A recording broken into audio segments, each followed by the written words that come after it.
Hey everybody, Patty Ann here again today. Hey, I'm making something today that I'm going to show you because I need it. Maybe you need it at home as well. I've purchased some of these things over the years from Lodge, which is the name brand of these um, cast iron skillets, and I seem to burn them a lot. So that looks pretty trashy. So I wanted to make some new ones, and I happened to find some that were online that were super cute. Look at this. Isn't that cute? So let me show you. That just goes on here just like this. Oops, not like that. Yeah, like that. Sorry. And I'm going to show you a little things that you need to be cautious of while you're making these, because I found it out on my first one, which is just my prototype right here. But you can see how nice that works. And I tried it this morning, and it definitely does work. Keeps your hand from getting hot or burnt. So I'm going to make this one again today, the corn on the cob. And the place where I bought it, I'll have linked to down below. It's not a free file. It's not really cheap. But then again, if you can make these for yourself and then for some fun gifts, I think it's well worth it. They do have a lot of instructions that they hand out or that they give you to print out. I had a little bit of a hard time following them, so that's one of the reasons why I'm here today, is to help you with that.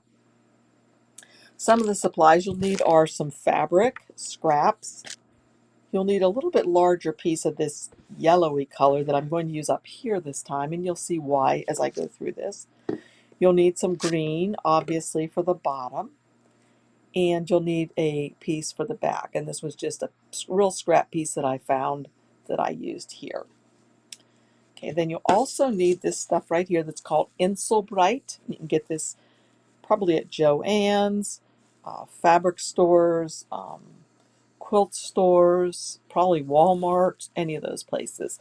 What it is this is what keeps your hand from getting hot. It's insulated. It's called Embroidery.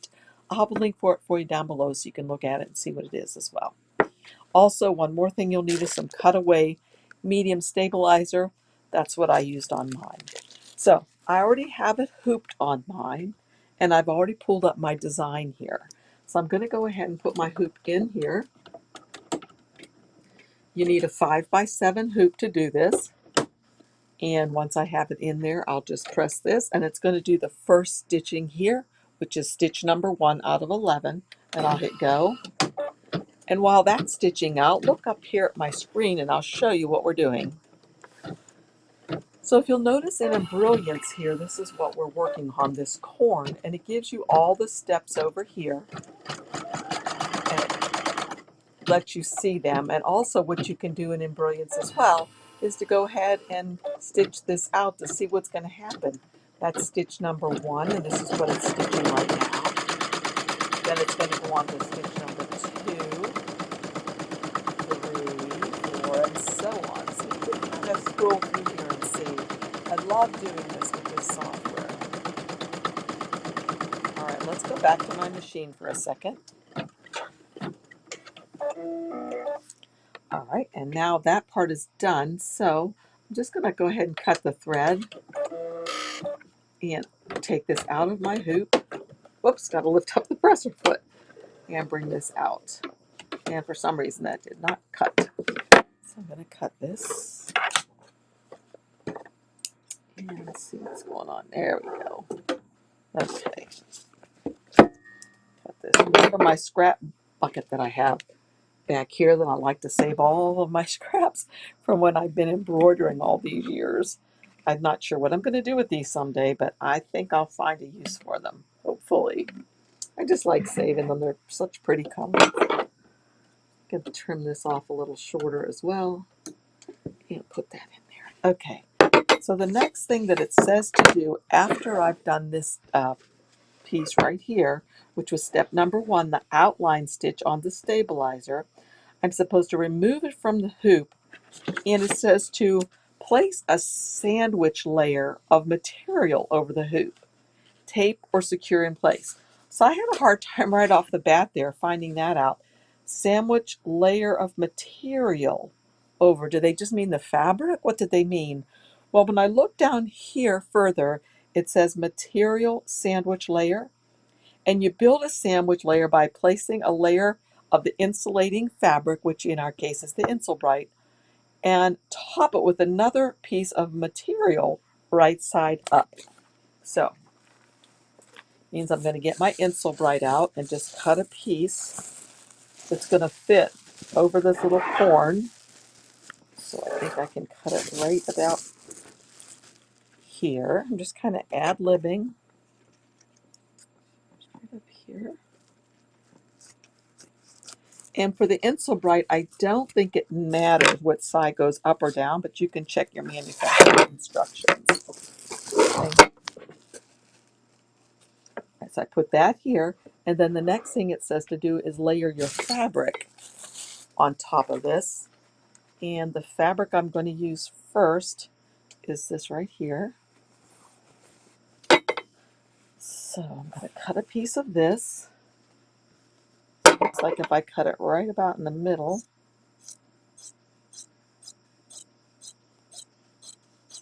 to about here should be perfect. Okay. And if I was being really careful, what I could do is go ahead and iron this first, but I think it's going to be just fine like this. And additionally, it says you can tape it down, which you can use just use Scotch tape, but I happen to have a piece of this tape here, so I'll go ahead and tape those two together there, and these two together right here, and here, and here. And usually I don't even tape these things. I just kind of watch my machine and help it along. So now we're on to the next stitch, and let's see if that's what it says in these directions, because that's mainly what I'm trying to help you with. So step number 2 is tack down the layers. This stitches the material down. Remove it from the hoop and carefully trim away the excess material. So I'm going to put this back in my hoop and do step number 2, which is simply going to tack this thing. Oops, got to hold this out. Tack this down. That and hit go.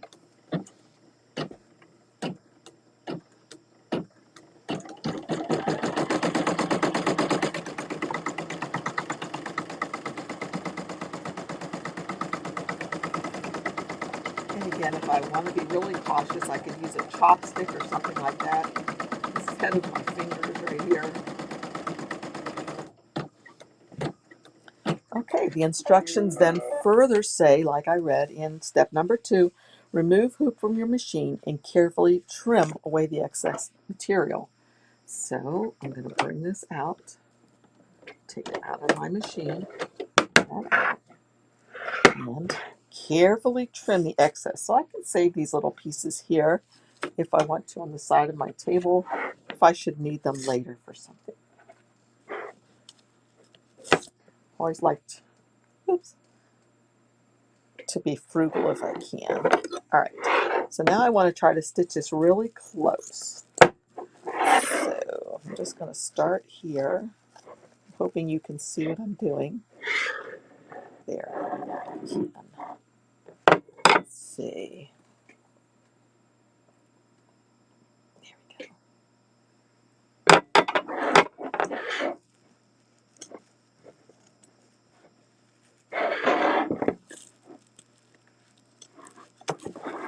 So I'm trying to get very, very close without cutting into my stitching or my fabric.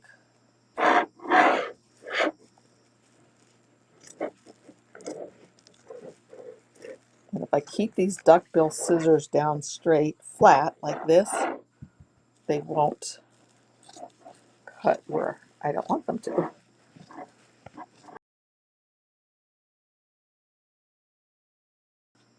Okay, let's see what the next step says. That would be step number 3, and you can notice we're on, maybe you can see, we're on step number 3 right here. Okay, so step number 3 says zigzag tack down. This puts a wide zigzag stitch around to secure the edges. After that, I have noted here that we're going to go to the specific file number for step 4. So for example, This is step 3. I'm going to go back through here because they have lots and lots of different examples that you can use. There's a hamburger one, there's a hot dog one, there's I think a bottle of ketchup.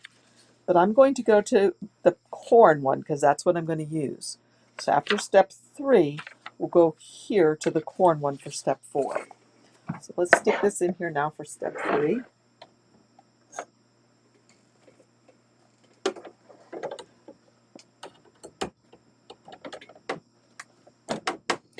Put my presser foot down and go.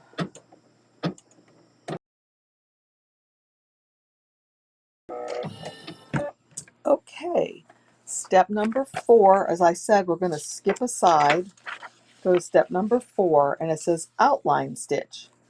Place a piece of material down that's suitable for the husk. And if you look at the diagram right here, you can see it's the husk. So I can keep using the same color of thread until towards the end. So I'm just going to use this green for the husk. Oh, but first I want to go ahead and stitch out where the husk is going to be. They don't say to do that, but I like to stitch this out first so I make sure I put the material exactly where I need it.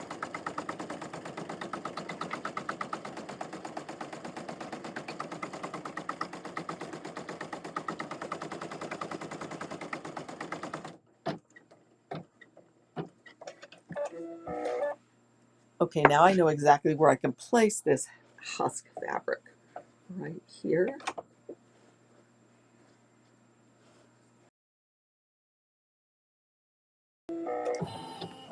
Okay, number 5, which we just did, was the tack down, and it says to remove the hoop from the machine and cut around the material again. So we need to cut around all that green to get it off. So we're ready for the next step. So again, I'll use my duckbill scissors,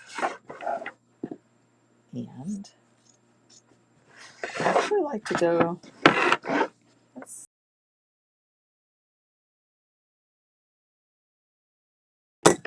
okay, here's that. I can cut off this big long jump stitch as well.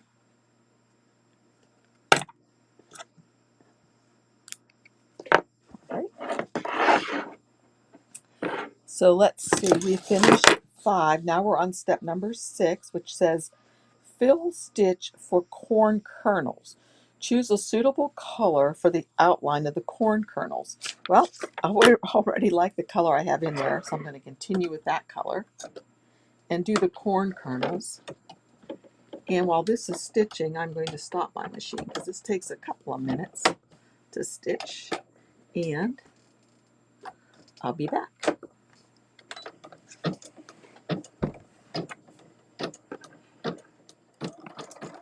Okay, that stitch has finished. I'm on 7 now, and it says husk detail stitch.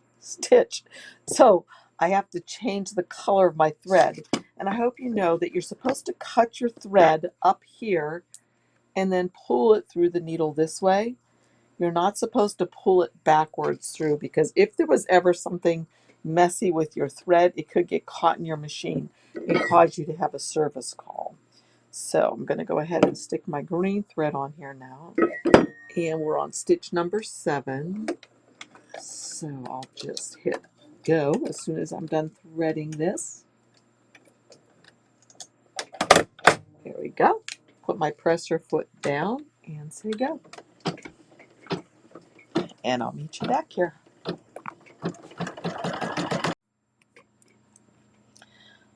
Okay, stitch number 7 has finished. So now it says to follow the direction for the under layer of design.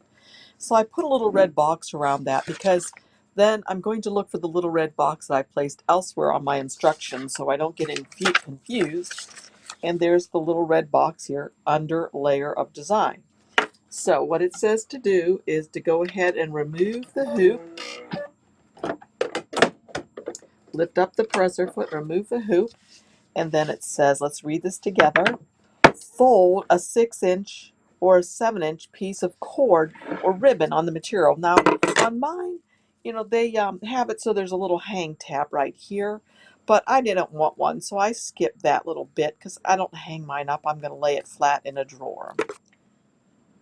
Okay, this is where the directions get a little bit hard, at least it's hard for me to understand originally.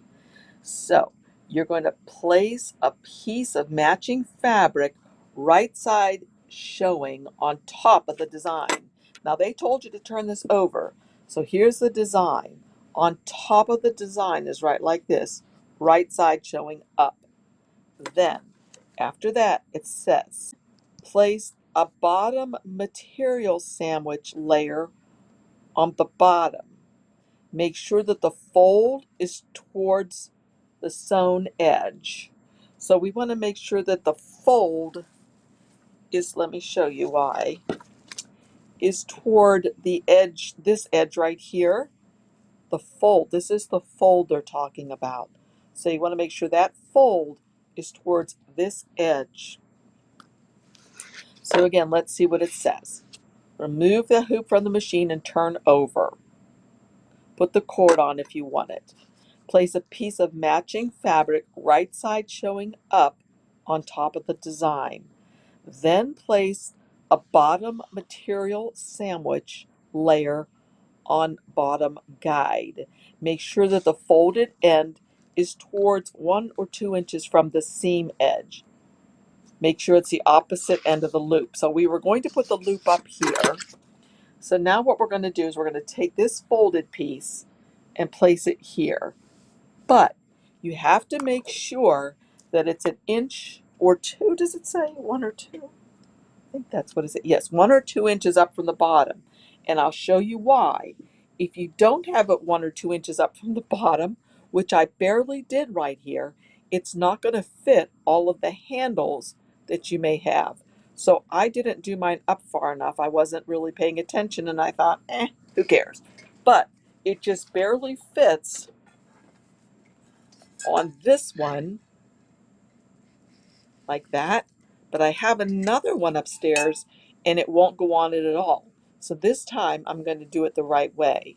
So it says to start this fabric with the fold 1 or 2 inches from the bottom of this. And actually it might even have like a little line for you there. So if I fold this up, I can see it's not supposed to start there.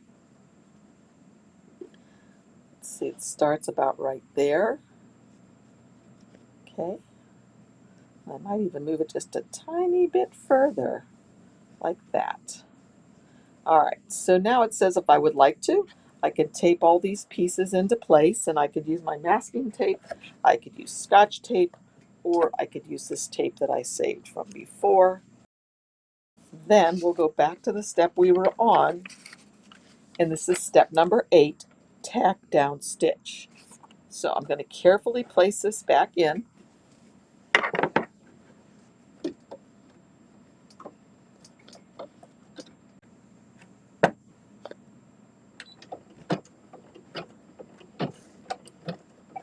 Wait, stop. I forgot something really important, you guys. Anybody notice? If you didn't notice, you might do the same thing.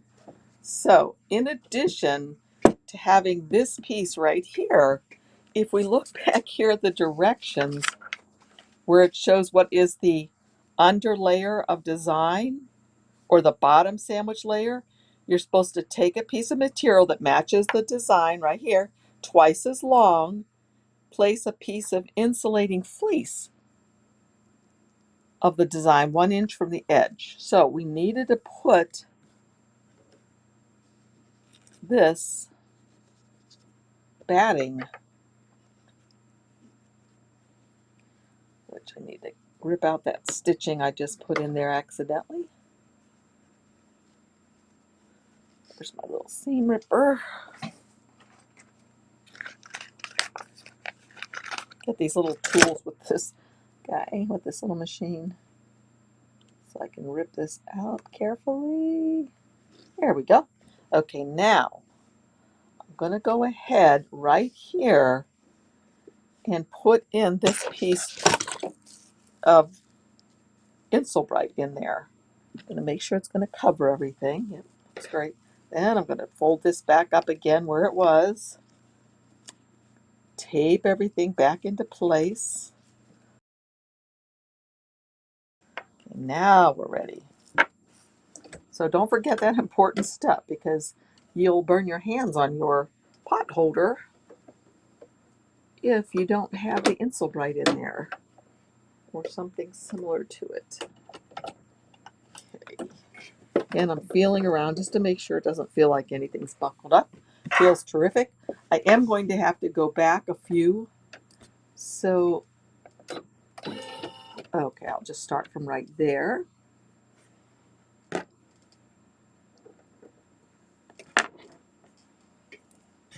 Put down my presser foot and say go.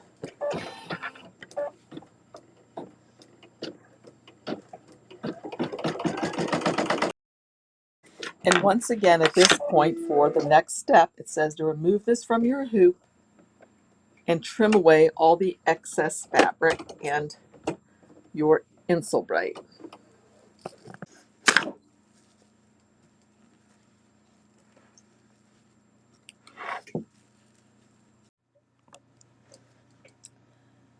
Okay, one of the joys, and I'm being sarcastic, in doing these live videos is sometimes you try to hurry and you mess up. Okay, so that is where my heat and bond hem adhesive is going to come in. Or if I just a regular heat and bond, I could cut it into little pieces. What I did was when I was cutting around here, I slit the fabric that I should not have slit. So what I did was I cut a piece of this heat and bond, and I'm going to try to sneak this into here.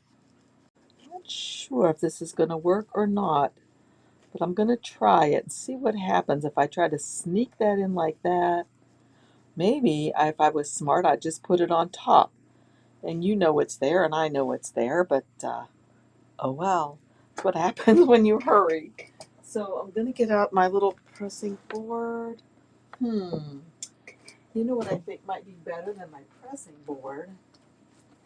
I actually have one of these little pans from a long time ago that someone suggested I buy. I wonder if this will fit right inside of where I need to iron. It does. Perfect. So I'm going to iron this right onto here. I could make that cut a little bit neater since it is going to be on the outside maybe. Okay, like that. And wish me luck. Gonna heat and bond that right onto there. Here goes nothing, y'all. Okay, that's gonna fix it. Now this is just for me. It's not a gift, so it's not that big of a deal. Just follow the manufacturer's instructions on the heat and bond. And there we go. Okay, I'm on step number 9, which is the zigzag tack down.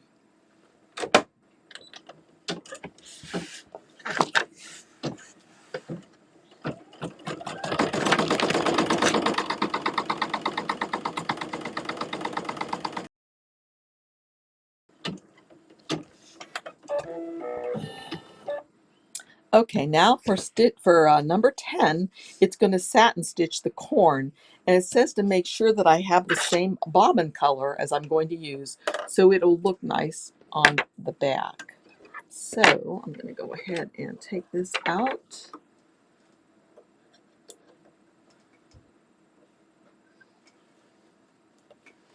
And take this out of the hoop and go ahead and change my bobbin color.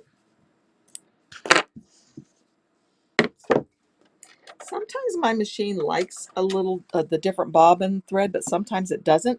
This thread is a certain weight for bobbins, and right now I'm going to use the same exact thread that I used up top. Sometimes it doesn't like me to do this, so we'll see how it's going to act today. Sometimes it's not a problem whatsoever, and some days it just gives me fits. So we'll see what's going to happen. So I'm going to do, this is number 10, which will be the corn color. And I need to thread my machine. Okay.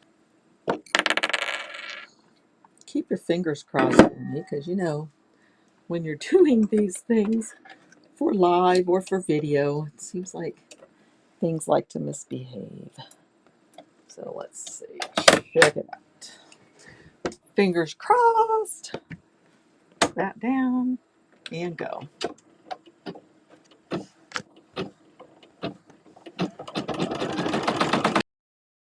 Okay, I think our fingers have worked, so I'll meet you back here. Okay, the last thing I did was I changed the bobbin thread to green. I've changed my thread on my thread stand to green, and I'm on step number 11, which will stitch the outer satin stitch around the husk.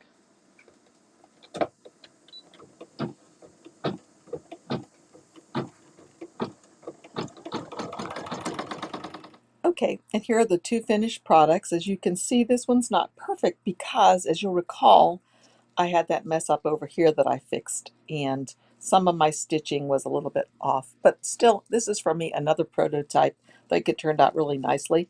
This one, as you can see, all the white around here, I'm thinking that maybe it would have been better rather than using a cutaway stabilizer if I'd used a wash away one so that I could just bring a Q-tip at the end and get rid of this white stuff that's around the edges. But all in all, I think they turned out super duper cute, and I'm really pleased. So I hope you liked this video. If you did, please give me a thumbs up and subscribe. I did make this one, like I said, a little bit further up, as you can see. But anyway, subscribe, hit the bell, talk to me down below. I love to hear your comments. And there it is. I put my iron in the cast iron skillet. And there's one of my little holders, and there's the other. Whoops, there's the other one. And I like this one better since I used the same fabric on the front and the back. This was just some junk fabric that I used on the back. So I think that one turned out a lot cuter like that. So again, thanks for joining me, you guys. Bye.